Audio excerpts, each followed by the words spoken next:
নমস্কার বন্ধুরা, welcome to my channel মাঠে ময়দানে অফিসিয়াল। বন্ধুরা, এই ভিডিওতে আমি ইস্ট বেঙ্গল, মোহনবাগান ও ইন্ডিয়ান ফুটবল নিয়ে কিছু আলোচনা করব। তোমরা যারা যারা আমার ভিডিওটা দেখছো, আমার চ্যানেলটা প্লিজ সাবস্ক্রাইব করে নাও ইন্ডিয়ান ফুটবলের এরকমই আরো আপডেট পেতে। প্রথমেই যদি আমরা একটু আইএসএল নিয়ে কথা বলি, তো ক্রীড়াসূচি এখনো বেরোয়নি। কোন মাঠে কার খেলা হবে, কখন খেলা হবে, সেই সব অফিসিয়ালি কিন্তু কিচ্ছু বেরোয়নি। তবে আনঅফিসিয়ালি কিছু কিছু খবর আসছে, যেমন ইস্ট বেঙ্গল নাকি যুব ভারতীর বদলে এবারে কিশোর ভারতীতে খেলবে। যুব ভারতীতে শুধু ডার্বি হবে, কিন্তু অফিসিয়াল ক্রীড়াসূচিতে এরকম কোনো মাঠের কিন্তু কোনো উল্লেখ নেই। সেখানে ইস্ট বেঙ্গলের ম্যাচ কেন্দ্র হিসাবে শুধুমাত্র কলকাতার নাম লেখা আছে, কোনো স্টেডিয়ামের নাম কিন্তু লেখা নেই। তো ইস্ট বেঙ্গল এবার কলকাতার কোন মাঠে খেলবে সেটা কিন্তু এখনো অফিসিয়াল হয়নি। তো যারা অফিসিয়াল তারা কিন্তু আশা করছে আর কিছুদিনের মধ্যেই কিন্তু ইস্ট বেঙ্গলের হোম গ্রাউন্ডটা ফিক্সড হয়ে যাবে। ইস্ট বেঙ্গল ফাইনাল ডিসিশন জানালেই হোম মাঠ কিন্তু ডিক্লেয়ার হয়ে যাবে। তো এখন আপাতত অফিসিয়ালি কোনো মাঠই ফাইনাল হয়নি, সেটা কিশোর ভারতীয় না, যুব ভারতীয় না, এটাই বলার ছিল। আর এরপর যদি আমরা একটু ম্যাচের প্রোডাকশন নিয়ে কথা বলি, তো এবার আইএসএল এর সব ক্লাবেদের খরচ কিন্তু আরো কমতে চলেছে। কারণ ফেডারেশন প্রোডাকশন বাবদ যে বাজেট ধরেছিল তার থেকে অনেক কম বাজেট কিন্তু কেপিএস করেছে। ফেডারেশন 12টা ক্লাবকে প্রোডাকশন বাবদ টোটাল কিন্তু 40 কোটি টাকা দিতে বলেছিল, কিন্তু কেপিএস মাত্র 5 কোটি টাকার সামান্য বেশি টাকায় কিন্তু একটা বাজেট দিয়েছে।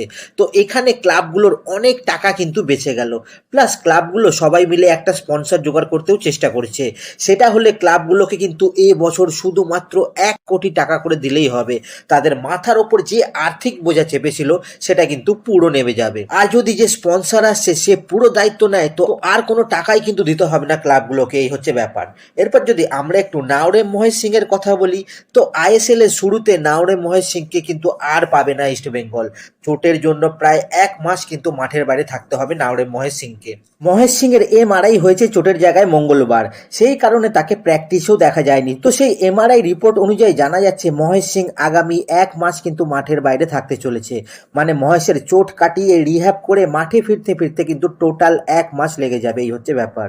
এরপর যদি আমরা একটু মোহাম্মদ রাশিদকে নিয়ে কথা বলি, তো ইস্ট বেঙ্গলের এবছরের মাঝমাঠে যে ভরসা যোগাচ্ছে সেই মোহাম্মদ রাশিদ কিন্তু গতকালের প্র্যাকটিস ম্যাচটা না খেলায় অনেকেই বলছিলেন যে পার্সোনাল কাজের জন্য রাশিদ সেই দিন আসতে পারেননি। তো ব্যাপার হচ্ছে রাশিদ কিন্তু কলকাতাতেই নেই, রাশিদ তার নিজের দেশে তার ব্যক্তিগত কারণের জন্য কিন্তু গেছেন। এই কিছুদিন আগে এসেই আবার কি ব্যক্তিগত কারণের জন্য দেশে ফিরে যেতে হলো সেটা জানা নেই, তবে আর কিছুদিনের মধ্যেই কিন্তু ফিরে আসবেন রাশিদ।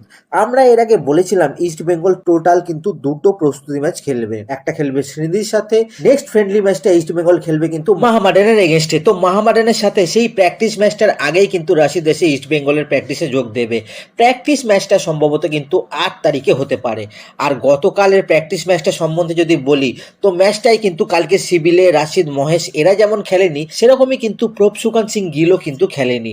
প্রথম থেকেই দেবজিৎ গোলে খেলছিল, আর তারপরে একটা সময়ের পর কিন্তু আরিয়ান সারোহা মাঠে নামে। আর 2 গোল দেওয়ার পর ইস্ট বেঙ্গল কিন্তু পুরো ফার্স্ট টিমটাই চেঞ্জ করে দিয়েছিল। তো যারা 2-1 গোল রেজাল্টটা নিয়ে খুশি নন তাদের বলি এটা কিন্তু প্র্যাকটিস ম্যাচ, এখানে বিভিন্ন পরীক্ষা নিরীক্ষা হয়। তো রেজাল্টটা কিন্তু এখানে অতটা ম্যাটার করে না। কোচরা মেনলি তাদের ট্যাকটিক্সটা ঝালিয়ে নিতে কিন্তু চেষ্টা করেন।